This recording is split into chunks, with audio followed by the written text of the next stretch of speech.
In a quiet corner of Queens, New York, lived a woman named Margaret Lin. She was 52 years old, widowed, and had raised a son all by herself. Each day, she pushed a small cart selling Southern Slail braised pork knuckles, standing silently beneath the subway overpass where hundreds of people rushed past without ever stopping. Her life passed in silence and endurance. To the world, she was just another aging street vendor, hunched over, unnoticed, like someone who had never known youth, never dared to dream. But behind her tired eyes and calloused hands was a woman who had once loved fiercely, lost deeply, and carried dreams greater than the city around her. Those dreams had long been buried under betrayal, hardship, and time. Margaret had no idea that within days, everything would change. Her story was about to be rewritten, and it would all begin with a hungry child, a stolen pork knuckle, and a stranger carrying secrets no one could have imagined. To most New Yorkers, Margaret Lin was just another fading figure on the edge of a city that never paused. Every morning, she appeared in front of the Lexington Avenue line, where swarms of commuters rushed past. And though the scent of her simmering pork knuckles filled the corner with warmth, few ever stopped. "Move it, old lady," a tall man barked as he nearly tripped over her cart. No one apologized. No one cared. There were only glances of disdain, murmurs of judgment, and footsteps too hurried to notice the human behind the vendor. One afternoon, while Margaret was carefully wrapping an order for a loyal customer, a young man suddenly stormed up to her cart. "Your son owes me 20 grand. Pay up." "Do you have a loan note?" she asked calmly. "I don't need one. Pay or I'll smash this cart to pieces." People stared, but said nothing. No one stepped in. Margaret simply sighed and glanced at her boiling pot. Then a small voice broke the tension. "Ma'am, I'll take one. My grandpa will pay later." She turned to see a boy, maybe 6 years old, his face smudged but eyes bright with honesty. Margaret gave him a gentle smile. "All right, let me pick you the biggest one." It was the first time in years Margaret felt truly seen, not as a burden, not with pity, but with something far rarer: trust. That day, the boy really did come back. His name was Milo, and he lived in the Bronx with his grandfather, a man named Charles Dawson, who worked as a driver for a chain of upscale hotels. "Milo told me you make the best pork knuckles in the city," Charles said as he approached. He was tall, with salt and pepper hair, dressed modestly, but his smile was warm and disarming. Margaret paused for a moment. It was the first time a well-mannered man had stopped at her cart just to compliment her cooking. "I don't get that kind of praise often," she replied hesitantly. Charles chuckled. "My grandson's not easy to please. If he says it's good, you can take his word." From then on, Charles and Milo became regulars. Every afternoon, the two would swing by, eat together, and chat with Margaret about anything: weather, cars, childhood memories of New York. Margaret never imagined she'd laugh like that in the middle of the street. This man, simple, unpretentious, not flashy, somehow made her feel unexpectedly safe. One evening, as Margaret was packing up her cart, Milo leaned in and whispered, "If you became my grandma, Grandpa wouldn't be lonely anymore." The words were soft, innocent, but they landed deep in Margaret's chest. She didn't respond. She simply looked across the street at Charles, standing there with a box of pork knuckles in his hands, smiling gently, waiting. One early autumn afternoon, as golden sunlight washed over the quiet streets of Queens, Charles Dawson approached Margaret Lin's cart holding a small envelope. "This is for you," he said, placing it gently on her table. Margaret opened it. Inside was a check for $5,000, 0 cents marked clearly, bride price. She froze. "Charles, are you being serious?" "Dead serious," he said, voice low and steady. "I don't have much, but if you'll have me, I'd be honored to call you my wife." Margaret smiled faintly and shook her head. "I'm too old to start over." "And I'm too tired to end alone," Charles replied. Neither of them noticed that across the street, Liam Lin, Margaret's son, had been watching it all, his eyes narrowing. Days later, Liam showed up at his mother's apartment, looking worn out and desperate. He brought a stack of papers, pleading with her to sign so he could open a business. Trusting him, Margaret signed without reading. But it wasn't a business license. It was a $100,000 0 cents blank loan agreement, with Margaret as the guarantor. When Charles found out, he tore the papers apart in fury. "You're scamming your own mother for money?" he roared. Liam sneered. "And who the hell are you to interfere? Some broke old driver? My mother deserves more than you." Charles said nothing. He simply stood up and held Margaret's hand, her fingers trembling, caught between two men, one offering quiet love, the other carrying cold ambition. There, under the glow of streetlights and the roar of passing taxis, Margaret realized something she had long tried to ignore. Blood doesn't always mean family. On the day of their engagement shoot at an upscale bridal studio in the Upper East Side, Margaret Lin found herself, for the first time in her life, stepping into a pristine white wedding gown. The dress had been chosen by Charles Dawson himself, custom-tailored, lined with imported Italian lace and studded with fine crystals. Margaret couldn't believe that someone who once sold pork knuckles on a street corner was now staring at her reflection as a bride. But that moment of peace didn't last long. "Margaret?" A familiar female voice called out from behind. She turned. It was Vera Coleman, her former high school classmate, the same one who had once spread rumors that led to her expulsion. "This is the dress you chose? Not afraid you'll ruin its value?" Vera smirked. Margaret stayed silent, trying to walk away, but Vera wasn't finished. She pulled forward a middle-aged man and declared, "He says he had a fling with Margaret at a motel back in 1989. Isn't that right?" The room went quiet. Staff members began whispering. Margaret froze. History was repeating itself. Once again, someone tried to drag her name through the dirt. But this time, Charles stepped forward. "I'm her fiancé, and I know everything about her past. There's nothing to hide." Then he turned to the man. "How much did she pay you for this performance?" The man gave a sheepish grin. $200, cash." Vera's face turned pale. Gasps rippled through the room. Then Charles pulled out a Golden Boss business card and placed it gently on the counter. "My name is Charles Dawson, CEO of Dawson Group," he said, his voice steady as thunder. "And this woman you're trying to humiliate? She's my fiancée. Insult her again, and you insult me." All the whispers vanished. Margaret said nothing. She could only look at the man beside her. Because for the first time in her life, when someone tried to break her, there was a man who stood beside her, not for appearances, not because of proof, but because he believed in her. After the smear at the bridal studio, Charles Dawson couldn't stay silent. He trusted Margaret, deeply. But trust alone wasn't enough. He needed the truth, not just to protect her, but to bring justice to a past that had never been made right. Quietly, he asked his assistant to investigate Margaret Lin's history at Jefferson High, where she had once been a top student, yet was inexplicably expelled during her final year. When the investigative report arrived, Charles was shaken. Inside were old letters, the paper faded, the ink violet.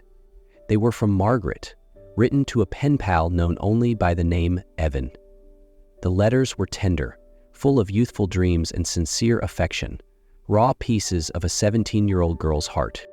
Then came the blow, a scanned copy of an anonymous letter sent to the Jefferson High Board in 1989. It accused Margaret of inappropriate relations with a stranger, claiming she was using the name Evan to conceal her actions. The letter was signed Vera Coleman. Charles froze, because he was Evan. Back then, they had never met in person, just two teenagers connecting through the written word. Charles had planned to visit her one day, but suddenly the letter stopped. No explanation, no goodbye. He thought she had moved on. He never imagined she had been ripped away. At Jefferson High's 60th anniversary, Charles walked in with Margaret by his side, a silent declaration. Guests turned. Whispers followed. None knew that a truth buried for over 30 years was about to come to light. When the principal took the stage, his voice was calm but firm. The student who was wrongfully expelled was Margaret Lin, and the person who forged the accusations was Vera Coleman. Gasps echoed through the auditorium. Vera stood frozen, speechless. Margaret didn't cry. She simply tightened her grip on Charles's hand, as if to say, at long last, the world had finally listened to her side of the story. After her past was finally cleared, Margaret thought she could finally enjoy peace with Charles, but lurking in the shadows was a danger far worse than anything she had ever faced. Liam Lin, her son, had vanished for weeks after Charles exposed his loan scam. When he reappeared, he came with tears and apologies. "Mom, I messed up," he said, voice low. "But I want to start over. I found an investor. All I need is your signature to match their funds." Margaret hesitated, but the mother in her couldn't say no. Charles, however, was wary. He quietly ordered a private investigator to watch Liam's movements. Soon, Charles uncovered the truth. Liam was working with Vera Coleman, the very woman who ruined Margaret's youth. Together, they were planning something far more sinister, a kidnapping. Their plan was to stage a fake robbery, abduct Margaret, and hold her in an abandoned warehouse in Brooklyn. Then, they'd demand $1 million from Charles in exchange for her release. It seemed foolproof, but they didn't know Charles had hidden a tracker in Margaret's purse. The night Margaret was lured into a business meeting, she was blindfolded and shoved into a van. She stayed calm, even as fear clutched her heart. In the cold warehouse, Vera emerged with a chilling smile. "You took everything from me. Now it's my turn." Behind her stood Liam, silent. "You really want this?"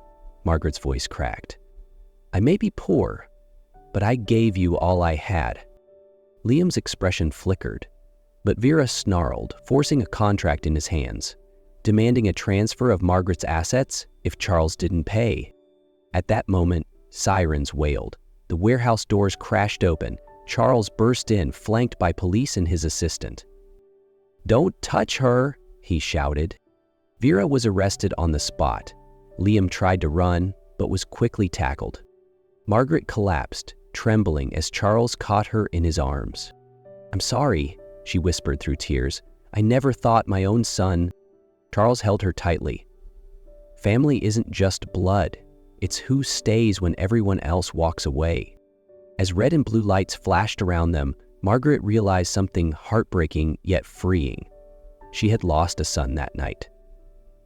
But she had also found someone willing to risk everything to protect her. After the kidnapping, Margaret was emotionally shattered. Her body was unharmed, but her heart was bruised in ways she couldn't explain. Hurt not by strangers, but by the very son she gave life to. Charles never left her side. He didn't say much. He just held her hand, quietly, every time silence settled between them. One afternoon, as golden light spilled across the little patio where they often drank tea, Charles finally spoke. "You once said you didn't deserve a wedding dress. Let me wear the suit and wait at the altar, just to prove you've always deserved the best." Margaret smiled faintly. Her eyes were still red, but now they shimmered with something softer. 2 weeks later, one early winter morning, Charles brought her to the central tower of Dawson Hospitality, where he was the CEO. On the rooftop garden, amidst windswept greenery, he opened a velvet box. Inside sat a radiant blue diamond ring. "Margaret Lin," he said, eyes steady. "For years, I searched for someone who didn't care for wealth or titles, only for honesty and love. That person is you. Please, let me marry you. Openly, proudly, and with all the dignity you deserve." Margaret cried, not for the ring, but because for the first time in her life, someone wanted to lift her up, without shame, without conditions. It was simple, warm, no crystal chandeliers, no diamond rings, just golden candles, white roses, and people who truly cared. Milo, the boy who once asked for pork knuckles at Margaret's cart, now wore a little black suit and proudly handed over the wedding rings as their tiny officiant. "From today, I officially have a grandma," Milo declared, then kissed Margaret on the cheek. She couldn't hold back her tears. Charles took her hand and, standing in the middle of the garden, said, "Margaret Lin, you are the most precious part of my life. No past can diminish you. It's those scars that make you beautiful, so beautiful that I want to protect you forever." Music played. They didn't dance much. Just stood close, cheek to cheek, silent. It wasn't a fairy tale wedding. It was a real one. The kind where two people who had lost everything still found the courage to love again and to choose each other one more time. A month after the wedding, on a gray January morning, Margaret Lin and Charles Dawson drove to the Brooklyn Federal Detention Center. The steel gates opened slowly, heavy and cold. They had come to visit Liam Lin, the son who had betrayed Margaret, now awaiting trial for conspiracy to kidnap and extort.